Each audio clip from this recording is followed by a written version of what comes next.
apologize for the lack of space. We have the largest room that was available today. Next year we'll try bigger. I want to introduce our Holocaust intern, Tony Nickel, who will introduce Mrs. Blum.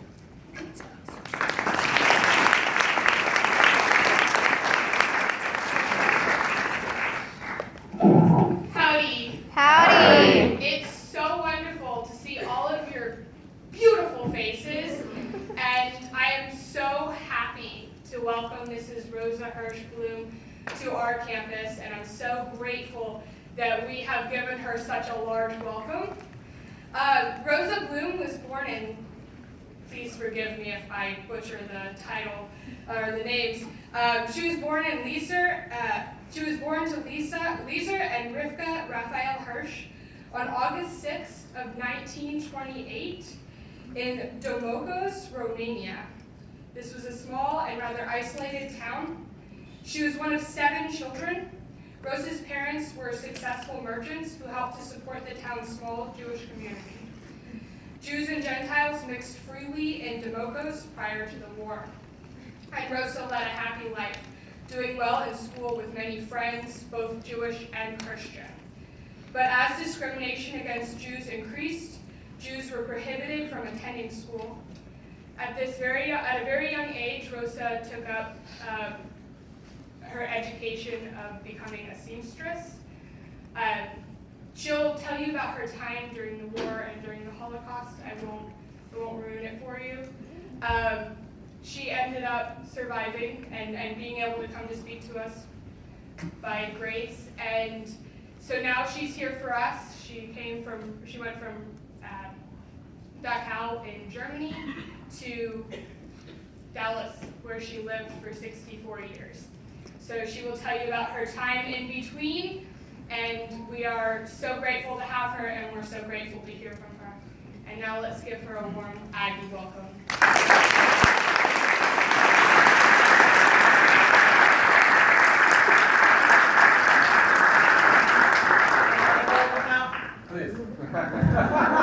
I don't know when I'm ready to take over. My name is Rosa Blum. I was born in Romania.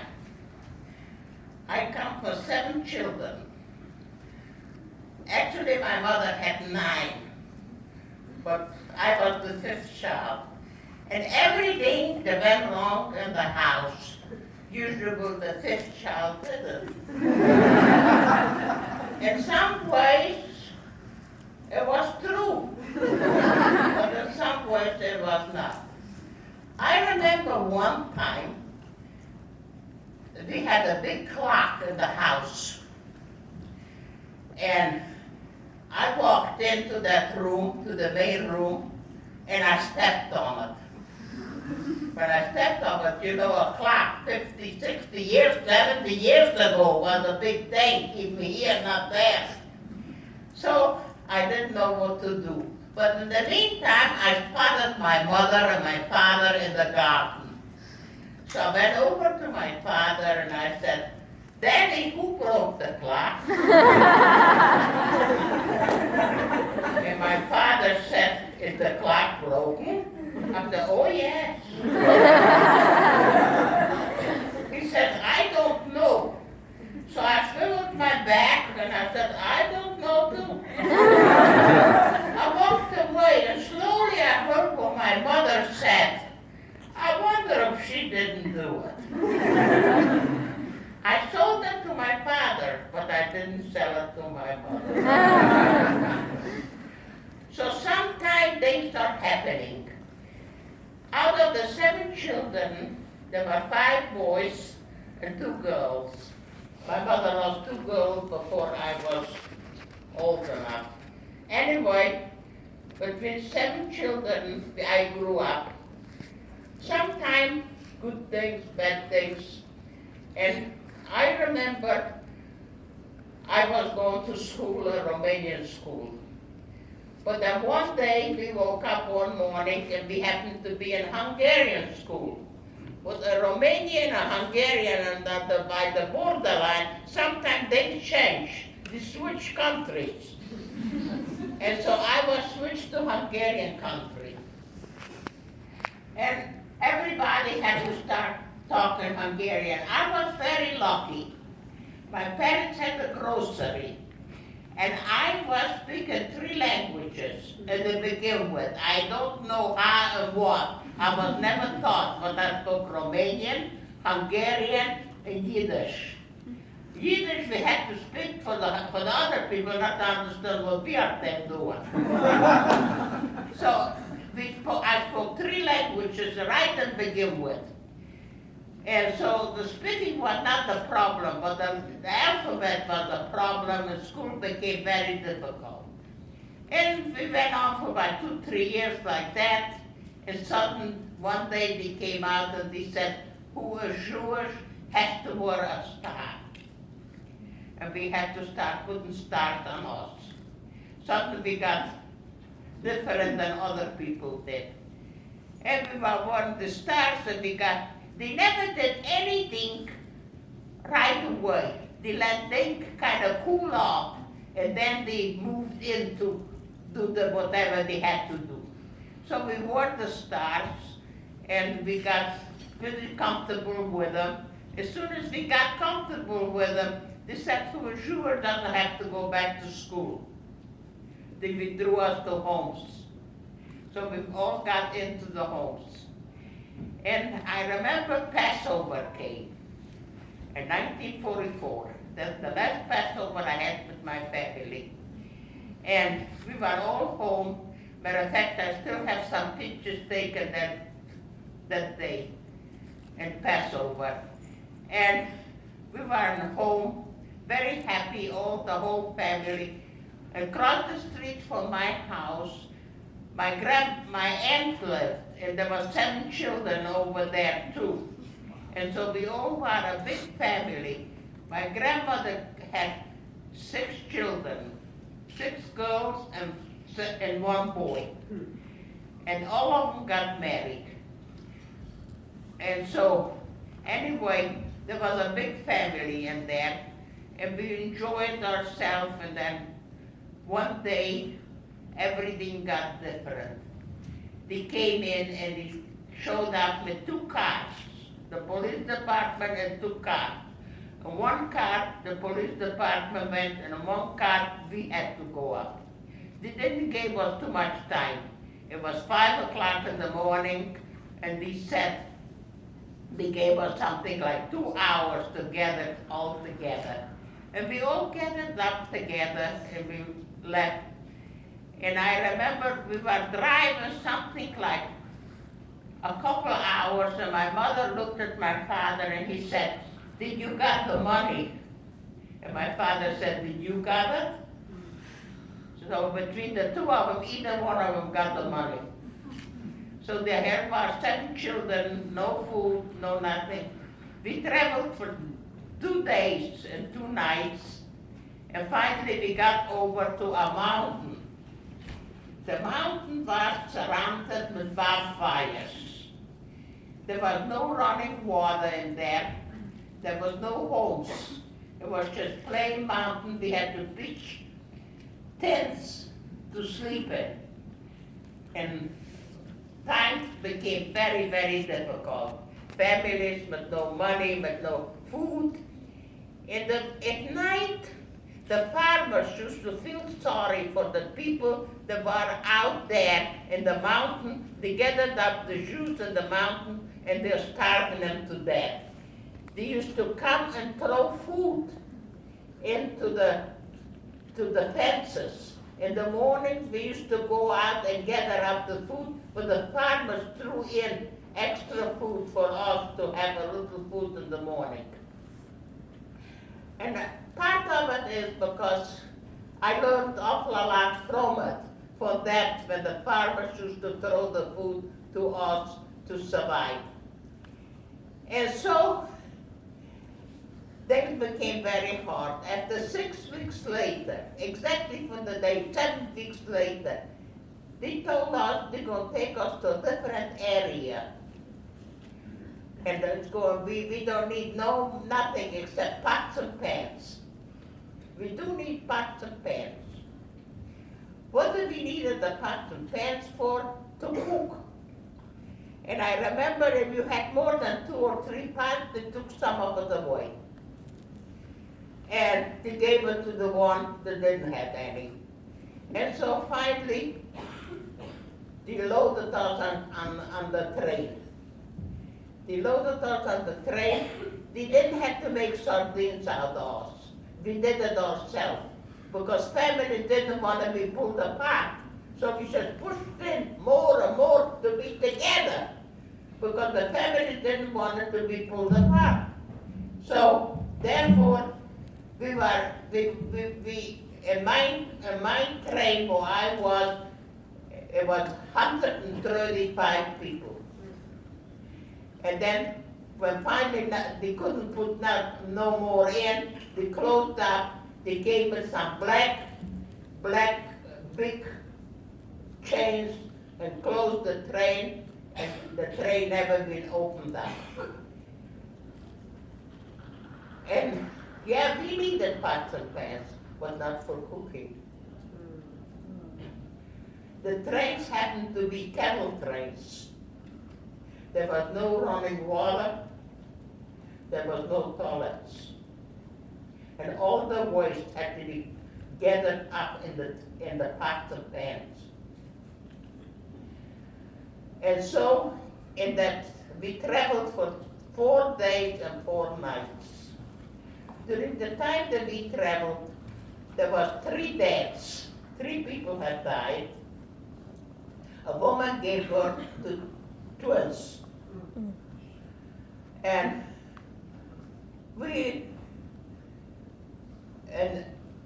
the train got in 4 days later into Auschwitz-Birkenau.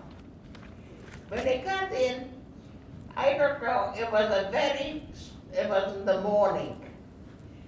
Early in the morning, I remember, and we had a reception like you have never believed it. On one side, we had music. On the other side, the gypsies were performing.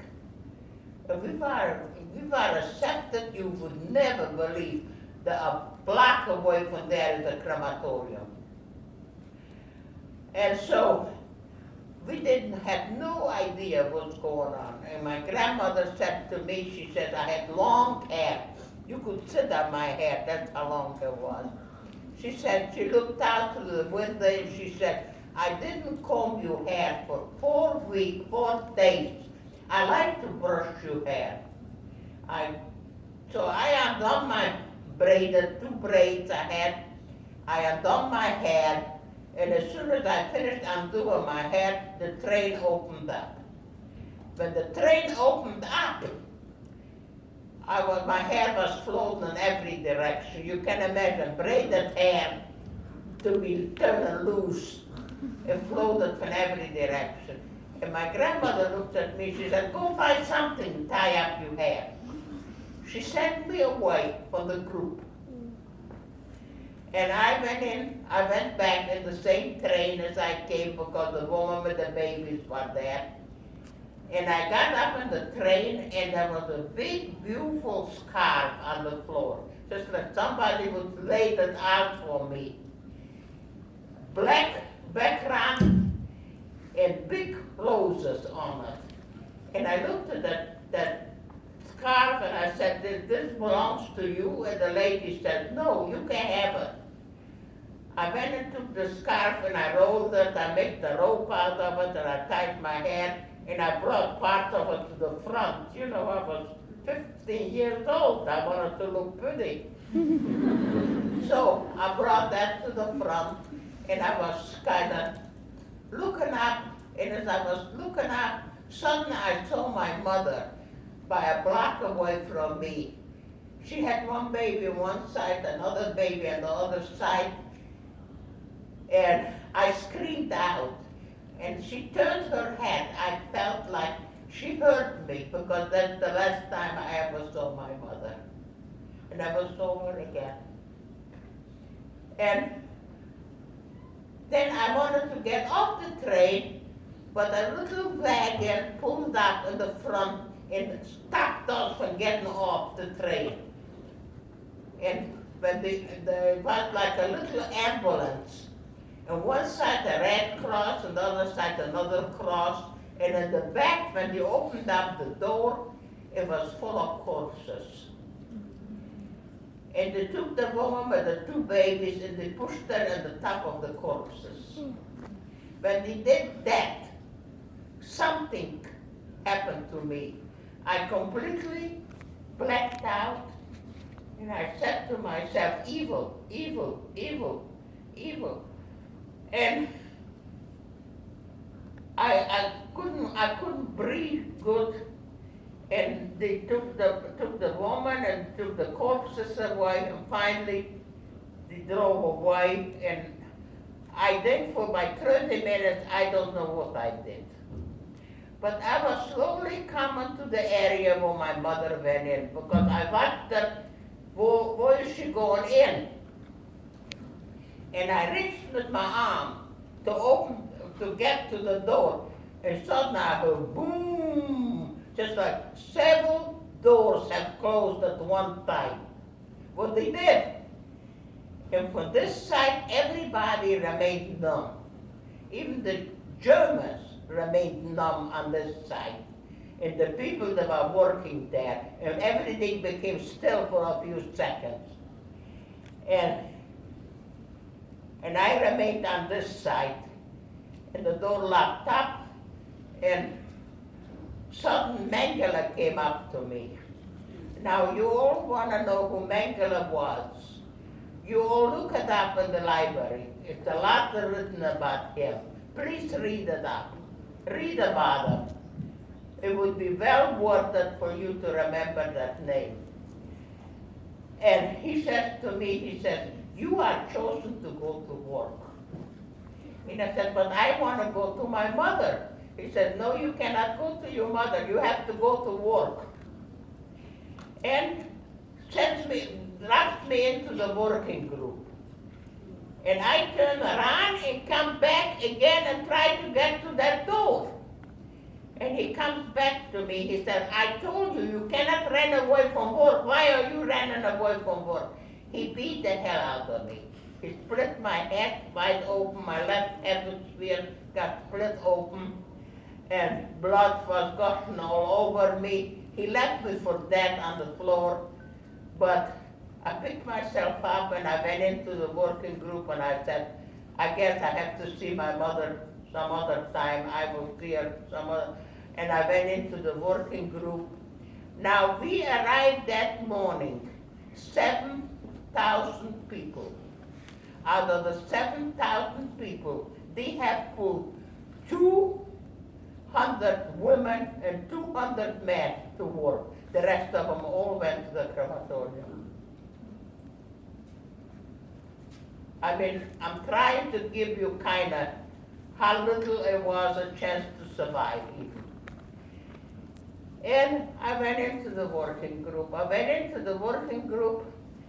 When I got inside, one woman was the one who was in charge of us. I guess they called her Blokova, because a lot of people in the camp was working Polish people. They came in earlier and they trained them how to work with us, Hungarian people. And she had a speech.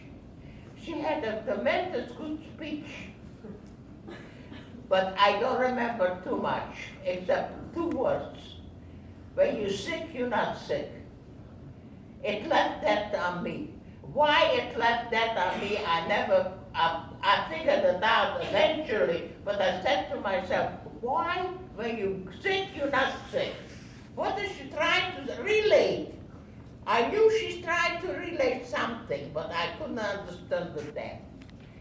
And I went into the working group, and the first couple of weeks, I was all right. I got in 3 days or 5 days after I was in the camp.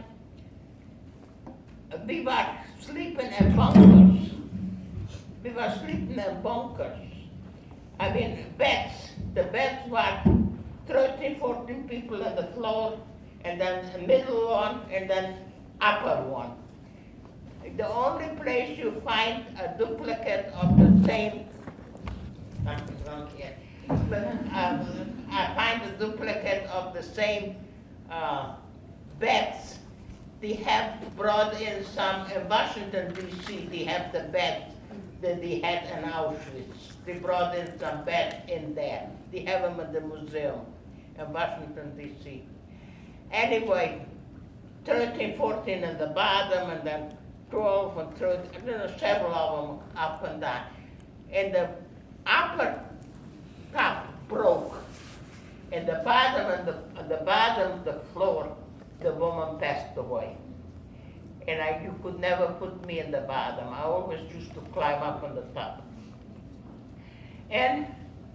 But after, by 2-3 weeks I was in the camp, I started breaking out in a rash. And I was itching. And I broke out with emphysema. Emphysema is a disease that you get for non-cleanliness. I didn't know how to clean myself. I have no idea. I was 15 years old from home. Everything my parents did, you know. So, and I was put in the hospital. I was in the hospital by 4 or 5 days. Sudden, they called a Blocksperre. Blocksperre means in German curfew for the whole camp. Nobody was allowed to go in from the barracks or out from the barracks. And the little cars that I saw in the train started coming and pushing all the people in. What they have done, they had used to gather up a camp, one barrack, and keep like 1,500 people in there. And when the transport didn't came fast enough, they took the people from the camp and put them in the gas chambers. And the little cars started coming in and putting all the people in the little cars and carry them out. And I was first, the bottom one came out, then the top one, the middle one came, and finally the third one came. When I used to, I didn't have regular shoes. I had holiday shoes, wooden shoes. I carried them under my arm. I couldn't walk too good in them. And then that day when I saw they carried everybody out, I looked at my shoes and I said, you know, you're going to death. You don't need your shoes no more. Leave your shoes here. And I took my time. I was not in a hurry to get down from the third up on the top. As I put my feet down to the first floor, suddenly nobody was there. And I kept on going further down. When I got in the bottom, I fell in a pool of water. Nobody was there, and I got into the middle of under the bed. And I lay down and I said to myself, no, you're not going any further from here. You stay right here. If they're going to take you, they have to drag you out. You're not going. And I stayed there. They came and they disinfected the camp. And I was very scared what I did. I was so young, I didn't know what I was doing, but I just lay there. And finally, they put Purex all over the camp, the deck, and they carried all the 1,500 people out, and they knocked on the doors and every place. I didn't move. Finally, they closed the doors, and I remained in the bottom. As I was laying there, I was thinking about my grandmother. And I thought to myself, my grandmother used to be a very religious woman. Her religion was, she fasted 2 times a week. Why did she fast 2 times a week? The reason she fasted 2 times a week, because God was very good to her. She had 6 daughters and she married them all off. And she paid penance to God by fasting. And that was her way of paying penance. And as I was laying, and then one time she fasted on Wednesday. And I said, Grandma, why are you fasting Wednesday? And she says, the reason I'm fasting Wednesday, I had a bad dream. I said, what was your dream that you had to fast? She says, I dreamed that God had pulled the curtain on the skies not to see what happened to the people down at the bottom. And as I was laying in that dungeon, I said to myself, you know, God, there's time for you to punch holes in that curtain and take a look what's going on here. And with that, I fell asleep. Next morning, I woke up and I heard for one of the nurses. What they did, they took the doctors and the nurses and put them away in a different area. They brought them back next morning. And they opened up the hospital again. And they were checking in new people. And I had to be checked in again because according to everything else, I was not available anymore. So I came out and I got over to that nurse. And the nurse looked at me and she said, are you washed from last night? And I said, yes, I am. She said, come with me. I thought I'd never make it to the front. She took me to the front hospital.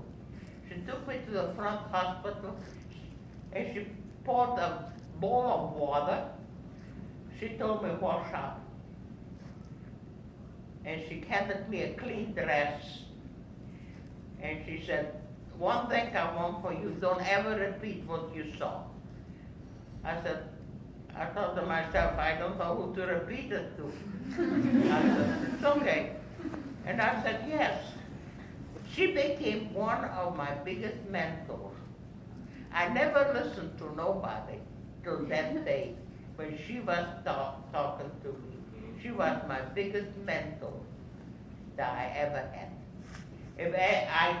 If she said anything, I used to ask her twice if I couldn't understand it and apologize and ask her to repeat it to me.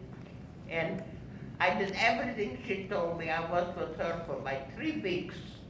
3 weeks later, she came with 2 dresses in her arm, and she said, I want you to take the one dress off of you, and you should put on another clean one on, and I learned how to dress myself, how to wash myself, how to do things. And she said, you got to go out, but you have to promise one thing. You never come back to see me again. That was the biggest thing she asked of me, because I respected her so much and loved her so much. She has helped me. But she asked me, no way, I don't want you to ever come back to me or anything, or come here. And I promised her I won't do it, and I had to leave. And I left. She said, I don't think you're going to be as lucky anymore than you were last time. She knew something more than I knew. And I left there and I went back to my number 29, and I stayed there. But I used to get very, very hungry. And she told me how to stay in line. We used to stay in line to get food. 5 in a line. That's how they counted us, 5, 5, 5. And that's how they fed us. And they used to feed us one bowl for 5 people. You had to drink out of one bowl of soup, 5 people. But the 5th one, there was nothing there. Just licked up the bowl and that was the end. Then they took the bowl, didn't wash it, took the 5 down and fed 5 more people. They gave us a loaf of bread, 2 pounds for 16 slices was made out of 2 pounds. That's all the bread we got for the whole day. That's all the food we got. But then one day I was kind of thinking back, because I come from the country, and I said to myself, cows eat grass, and they live. They are flesh. They are breathing. connected them with the human. And I went ahead and I started eating grass. Now you couldn't find grass every place. I used to look for roots. I used to clean up the roots and chew on the roots. There was something in my stomach. But then I find the area behind the kitchen. There was restricted, nobody was allowed to go in, and it was grown grass. And I used to smuggle myself in and get a handful of grass and ran out. But then one day I ran in and I got a handful of grass, and one of the girls, a big, huge, tall girl, came out, and she had a uniform and her hand, and she asked me, she said, "Do you have a sister?" And I said, "No, I don't." She said, "Do you want to work in the kitchen?" And I looked at her, me working in the kitchen, you know, I kind of looked at her kind of shocked. She took that rope and threw it on me. When she threw that rope on me, I thought to myself, now, you are hit once because you are not going to work. You got to put that rope on and go to work. Go in the kitchen, work. So I put on the rope with her name. I still remember her name in the front. I put on the rope and it was going all the way to the floor because she was a tall, big girl. She was a kitchen girl, I was not. And I put the rope on, but I happened to have this dress on my waist. I tied my thing and I pulled it up and then I went to the kitchen. As I walked in the kitchen, they said, "Now, if you exchange yourself, give your own name, do not use the phony name." And that was a raffish to me because I used my own name. I didn't use her name. I used my own name in the registration. I registered myself. And I got tattooed right away. He tattooed me. In my left arm I have a tattoo. That was in Auschwitz. And they tattooed me, and I worked in the kitchen. And after I got tattooed, I gave my own age, everything what I was. You know, I didn't know how to lie then. And then suddenly the German woman comes up to me and she said, "How old are you?" And I said, 18. I thought that's how old you have to be to work. And she kind of shook her head and walked away.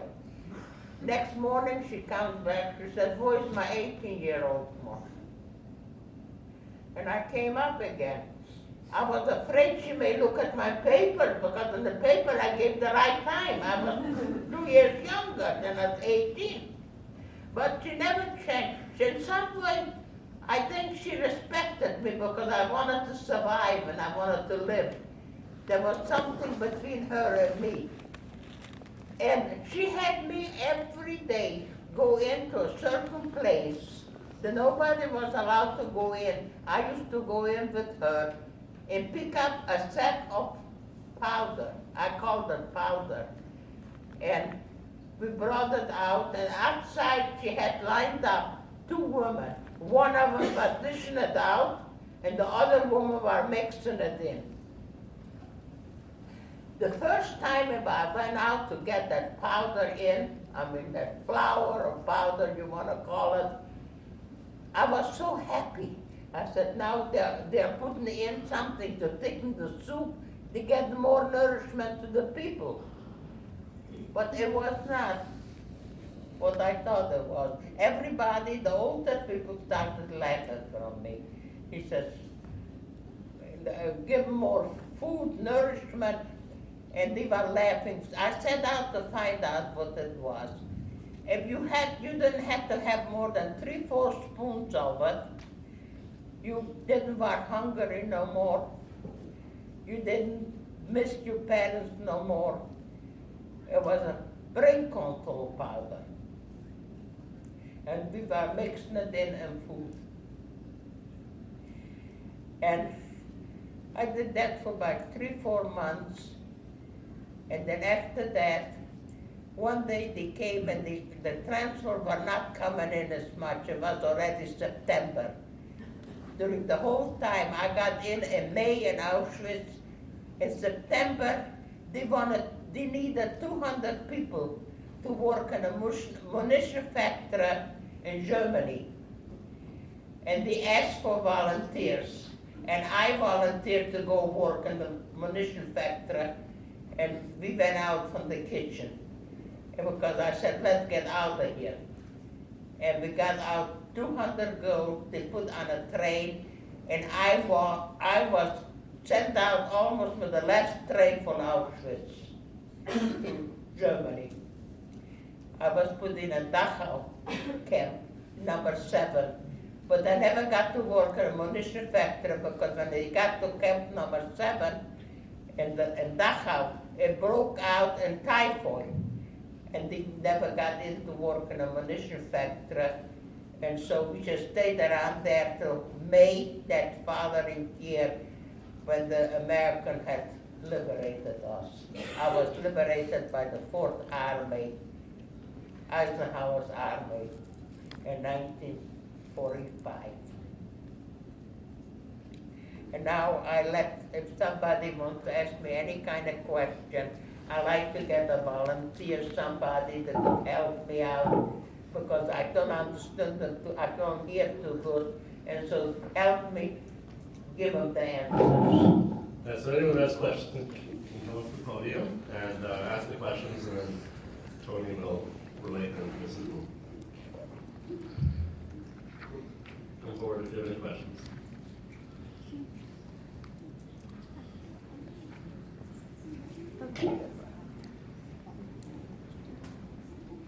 Thank you for coming tonight. Really appreciate your presentation. Can you explain what that powder was? Can you clarify what the powder was that they were mixing in with the soup? I didn't quite understand. Can you clarify what the powder was that you were mixing? I don't know the name. Nobody wants to give me the name. Nobody wants to. First they didn't want to acknowledge it. Finally they acknowledged it, but nobody wants to give me the name. And that has a lot what they did to the inmates. They were starved to death. They didn't even realize they were starving because the food was something to control them. They didn't need hunger no more. They didn't feel hunger. So I don't know what the powder was. It was some kind of powder. Thank you, ma'am. Next.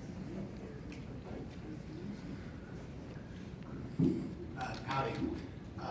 My grandfather was liberated from Buchenwald on April 11th, 1945.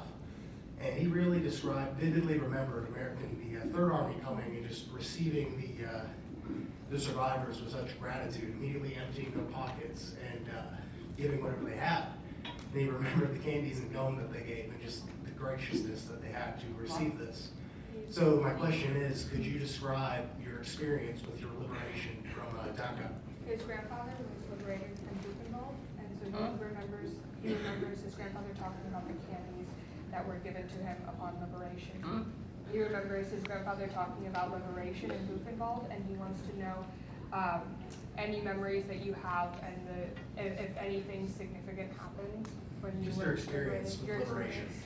And very little I remembered, I was so young and so, some very little bit I can't remember anything, Thank you very much. But I'll talk to you after and maybe we can kind of line up something. I'll be glad to do if I can then. Yes, ma'am. Thank you. Any more questions?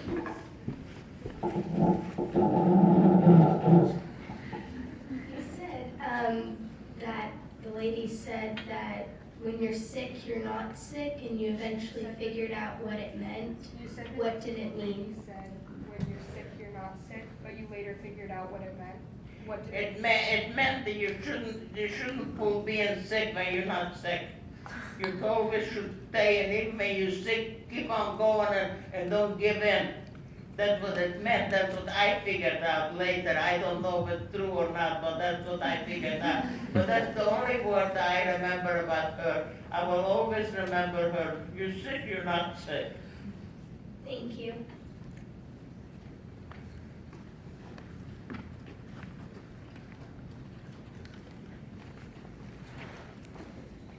If you could break your question up into parts so that I can. Yeah. Have you gone back to visit the camps? Have you gone back to visit the camps? No. I didn't have no desire, and it was empty. There's nothing there for me to go back to. I did have opportunities, and it was offered for me free trips, but I didn't want to take it. Thank you. Yes, I believe earlier this semester, there was a man here who was a liberator of the Dachau prison camp. Last semester, we had a man speak on our campus who was a liberator from Dachau. Yeah. Yes. Have you kept in touch or met with any of the men who were involved in that event, Have you kept liberation? in touch with or had any contact with the gentlemen who were involved in your liberation after liberation? No. I have heard a lot of them, but I never got in touch with anybody that liberated me in Dachau. But it was not liberated direct in Dachau. It was an outskirt of Dachau where we were liberated. We were walking and we were left in a school, and that's how we got liberated. Thank you. You said that you never saw your mother again. Did you ever see any of your other family or know what happened? You said that you never saw your mother again, but did you ever see any other of your any other family members again? One of my other brothers, I saw him. I saw one of my brothers in September before I left Auschwitz. He worked in the kitchen. He was 2 years older than I was. He worked in the Sonderkommando, but he was killed.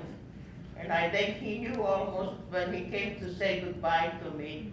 I was too young to even realize why he came to say goodbye to me. And he brought me a pound of butter and a pair of shoes. And I gave them to one of my cousins. I wanted to show him I have enough myself, but that was not the case. The case was he was killed. And I think right now there is a movie available. It's called Tulip. It's a Hungarian movie, and it's recommended for an Oscar, and that is for people that was destined to be killed, and they knew it, and they left behind a lot of literature. They wrote something, and they buried it, and they gathered it out of the ground, and they make a movie now, and it's called Tulip. If you ever have a chance to see that movie, it would be a very well worth movie to see. Thank you.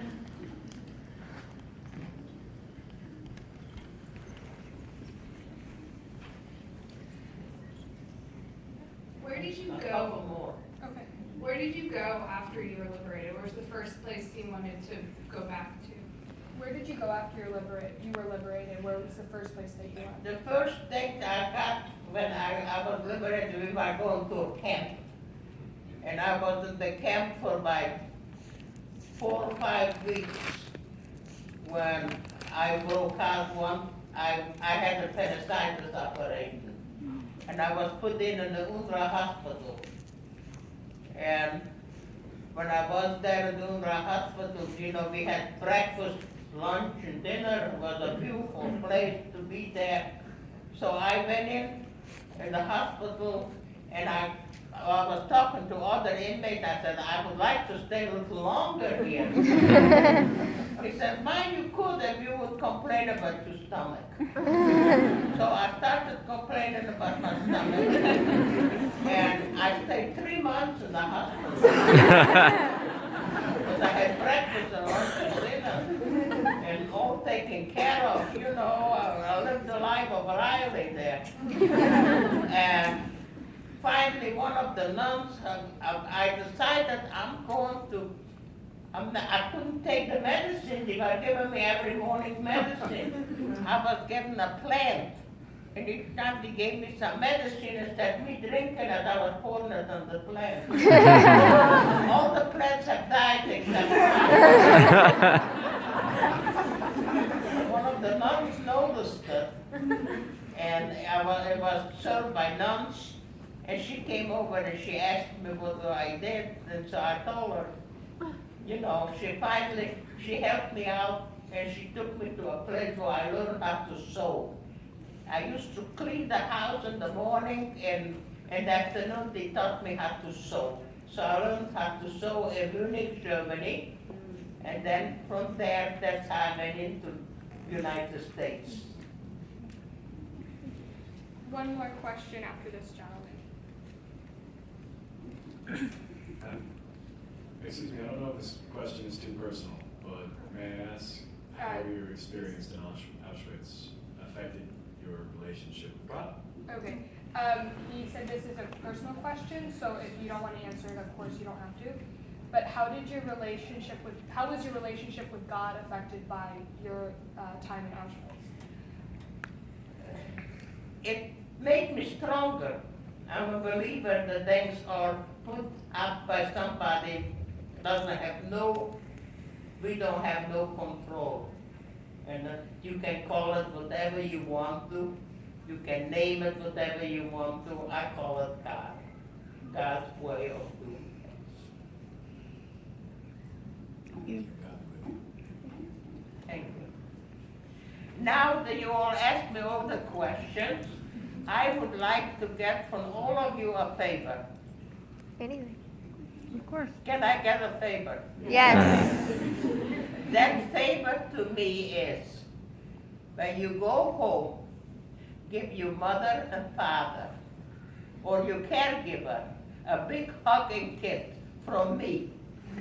Because I didn't have anybody to hug at that age. So you